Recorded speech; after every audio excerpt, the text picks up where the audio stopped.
Hey guys, first off, happy 6th year for Five Nights at Freddy's. Now is time for another theory video, real quick, on my theory about the whole timeline of Five Nights at Freddy's. So we're going to start with 1983, basically when the incident happened.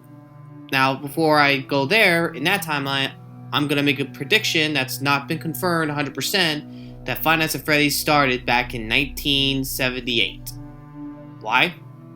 Because it would make sense that it would start back then and then they won't have any uncovered incident for a while. Anyway, so 1983, 2 games in that timeline are there. Five Nights at Freddy's 4 and Sister Location. So I'm going to say they were around the same time. There was Fredbear's Family Diner and, Baby Circus.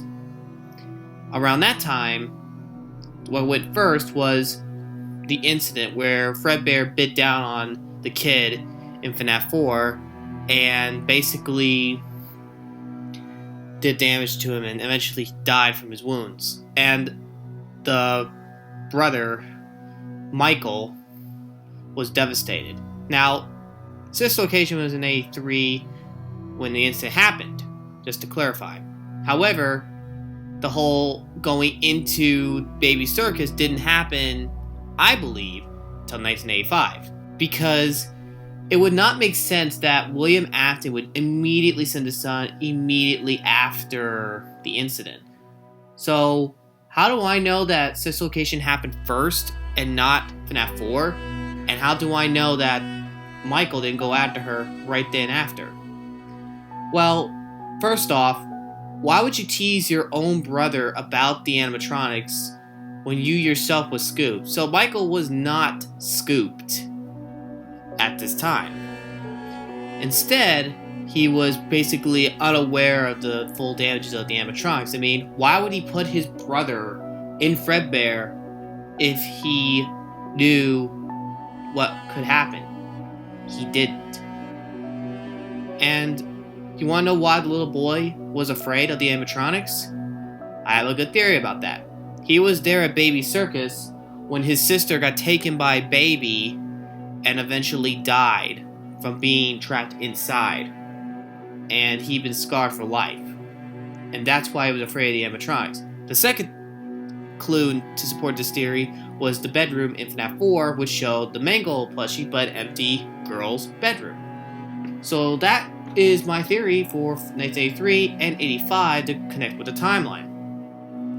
And of course, there's 1987. Fnaf 2. And this is a part where I believe the bite of 87 really hits.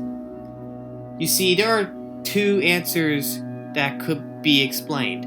Who did the bite? I'm going to say it was Mangle. Because if you look at the jump scare, Mangle comes down from the ceiling and goes down like they're about to bite your head. Second, the victim, I believe, is Jeremy Fitzgerald himself. Why? Because Jeremy Fitzgerald, out of the first 2 games, was not fired. As a matter of fact, Fritz Smith and Mike Schmidt did get fired for tampering with the animatronics. And Jeremy was not fired. I believe he was the victim, and ever since he was a victim with the frontal lobe mishap, he never was seen or heard from again. And of course, FNAF 3, 4, 5, and 6 never really showed any firings, unless FNAF 6, depending on the choices you made, you were let go because the company shut down, but that's another thing. Anyway, 87 was when Mangle bit Jeremy. Now, you guys might disagree in the comments below, and I respect your opinion. So, where does FNAF 1 come in? Some say it's 1993, but I disagree. Because in the phone call, the guy said, if I had to stand there and sing those same stupid songs for 20 years, and I didn't get a bath, I'd be pretty mad too. Well, restless, but you guys get what I mean. I paraphrased a little bit. The thing is, guys, I don't believe FNAF was around 1973. As a matter of fact, I believe the animatronics, which Help Wanted kind of makes it a little clearer, is that they were around for 20 years. So my theory, 2003 was FNAF 1 because of the minimum wage at the time and how it was different 6 years before the federal wage, which is $7.50. So that's one reason that supports that theory, and the phone call back in night 1 of 20 years. So yeah, that kind of makes it kind of concrete a little bit there. Now, before I continue, why did the purple guy try to destroy the animatronics? Well, to kind of clear the evidence, but the question is when? Well, I believe after FNAF 1 location, FNAF 1 game closed, he did this. And basically, he was put in the old Springtrap suit, or some might say it was Spring Bonnie, or Springtrap now. But I believe he wasn't in there for 30 years. I believe he was there for about 14, 15 years, and it kind of withered away, because it would make sense that they would try to keep some of the old animatronics. But they did discontinue the spring lock suits after they had an incident where they locked. So they had those back in the 80s where things locked up. It would also support the theory that it's locked in around 2003 because it was so old. And of course, the sweat of fear when he saw the children, well, at least the ghosts of the children, go after him. And he let his sweat of fear get to him, and he laughed maniacally a little bit, like, and then, bleh. So that kind of supports that theory. Now, FNAF 3, that is when everything goes into play, when William Afton basically comes alive in his Springtrap suit, even though his body was really, really bad. And it decayed so much, leaving only the tissue. So I'm not going to show that graphic. But I will say that FNAF 3 was in 2017 because it was 30 years since this all happened, like, the 587 and all that. And basically, the person that was there is the same person that was there in FNAF 2 in Night 7, Custom Night, same person in Sister Location, and eventually the same person in FNAF 6. I will tell that later on. Of course, it goes to the point where eventually FNAF 3 location burns down, and of course it was done by a different company because it was an old building.